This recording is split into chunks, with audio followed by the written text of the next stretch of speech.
Francis skin rose அல்லது நாட்டு 7 days ரோஸ்னு சொல்லக்கூடிய இந்த ரோஜா செடி அசால்ட்டாக ஒரு நாளைக்கு 30லிருந்து 50 பூ பூக்குதுங்க.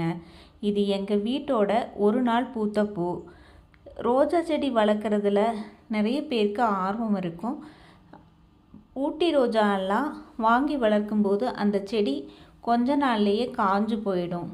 இந்த நாட்டு வகை ஃப்ரான்சிஸ் ஸ்கின் ரோஸ் ஒரு தடவை வாங்கி வச்சாலே தொடர்ந்து பல வருஷங்களுக்கு பூக்கள் பூத்துக்கிட்டே இருக்கும். இந்த செடி தொட்டிலையும் வச்சு வளர்க்கலாம், நிலத்துலையும் வளர்க்கலாம். ஒரு புதர் மாதிரி வளரக்கூடிய செடி. எங்கள் ஈரோடு டிஸ்ட்ரிக்டில் பார்த்திங்கன்னா எல்லா வீட்டிலையும் இந்த செடியில் ஒரு 100லிருந்து 200 பூ பூத்து பார்க்குறக்கே அவ்வளோ அழகாக இருக்குங்க. மேக்சிமம் இந்த பூவை பெருசாக யாரும் பறிக்க மாட்டாங்க, செடியிலேயே தான் இருக்கும். நிறைய பூக்கள் பூக்கணுன்னா இந்த செடியை வாங்கி வச்சு வளர்த்துப்பாங்க.